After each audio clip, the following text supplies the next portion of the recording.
So without further ado, as we're going to move on to the beginning of the next panel, but first I'd like to introduce Chris Burniske, who to those in the space is famous, infamous, legendary, one of those adjectives.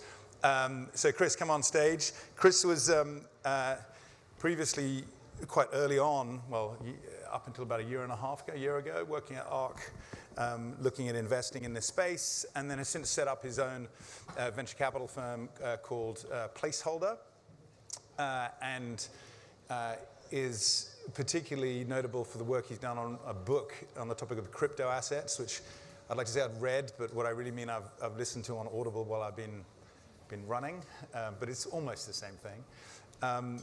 And also, in particular, doing lots of detailed work on how do you value these new crypto assets. And we're talking about taxonomy of emotions just then. We've now got this increasing taxonomy of these different token types. So Chris, first of all, you're fresh off the plane. How are you feeling? I'm fresh off the plane. I'm feeling great. Thanks for having me. Good for you to be here. And I think this topic of valuation has come up in a few different ways throughout the day so far. And there are kind of security tokens where people are starting to talk about what the liquidity premium might be. That's one angle. And there may be other security tokens, the ones against assets that have a clear kind of book value, and maybe other assets where you need to do some kind of discounted cash flow. But the big sort of contentious area is of this whole area of, does your token become a kind of a credible store of value in addition to the increasingly credible store of value you might see in Bitcoin or Ethereum?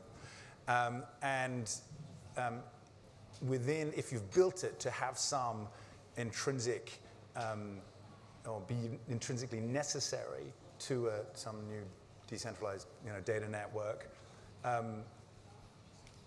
how do you get around this equation of exchange conundrum that the more frequently it's changing hands and the more competition there is for that particular space, sure, the less likely it is to have any value. So sure. This is an evolving area, and I've most recently been sitting down with John Pfeffer, but it's good to sit down with you because I feel like we're maybe in the more similar church on this.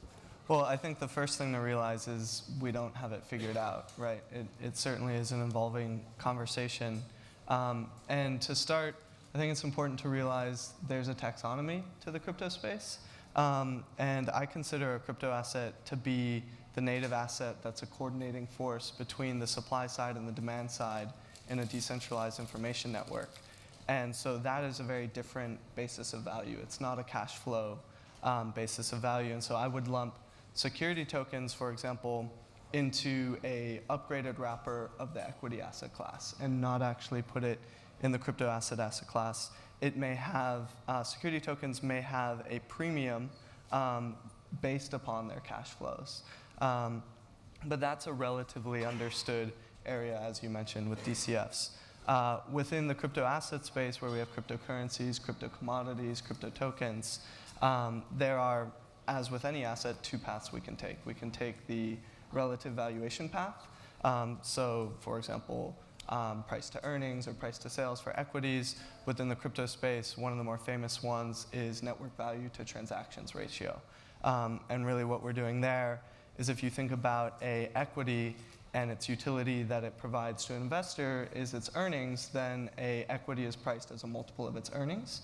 And a crypto asset with an underlying consensus system, the utility it provides there is a transactional layer. And so that crypto asset can be priced as a multiple of its transaction volume. So Bitcoin trades at roughly 80 times transaction volume. Now, there's a lot to unpack in the relative valuation space. I think the more contentious area is the intrinsic valuation side. That's where I've been using the equation of exchange, which is MV equals PQ. Traditionally within monetarism, you assume V is constant, you assume Q is constant, and this is used to show if you increase the monetary base, you have price inflation. I use it somewhat differently, where I set up a crypto economy of size PQ, so this is the average price of the basket of goods offered by that crypto economy, the quantity of goods, which you can project using an S-curve within a total addressable market, and then a certain velocity to solve for the necessary monetary base to serve that crypto economy. Highly contentious. That equation has always been contentious within economics, and layering it on top of crypto only makes it worse.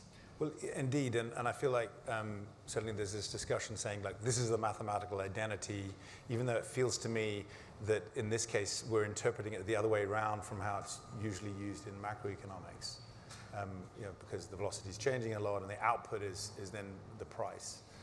And one question I had on it was, if you say in a given network maybe the resource under management is storage, and you tend to ascribe a cost for that storage, and well, essentially equate that to P. Yes. Is that the right way to think about the resources being coordinated, or the scarce resources being coordinated or mobilized? Because it's sort of two things. Firstly, it seems to me that a lot of the resources being mobilized in these networks actually ultimately is people and their behavior. And I think something you've mentioned a couple of times, I believe, and things you've written, is does it really fully account for kind of network effects? So you get network effects in with currencies in the macro economy, but not to the same degree where you have a lot of data being generated and compounded in a network. And it feels like those network effects very much do increase the value of the network the higher the velocity of the token being used. So I would say the way the network effects work their way into the equation is really in that S-curve, right? How quickly we assume something will be adopted.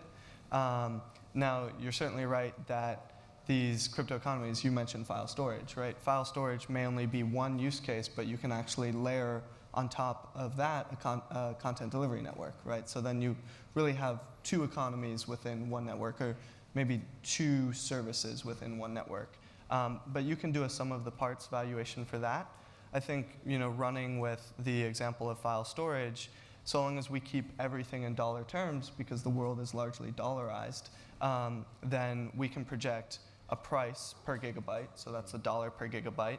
We can project a quantity of gigabytes. Multiplying those two together, you get a dollar value, which is representative of the GDP of that crypto network in provisioning file storage. And there are network effects that will allow that network to grow really quickly, right? But that's part of the projection within the S-curve. Velocity is really the hardest variable. Early on, when I did projections with this, I was just indexing off of Bitcoin and saying, okay, this will have a higher velocity than Bitcoin because of X, Y, Z. Alex Evans, who we actually just brought on at Placeholder, did a good post. So my original post is just called Crypto Asset Valuations, if people want to read it.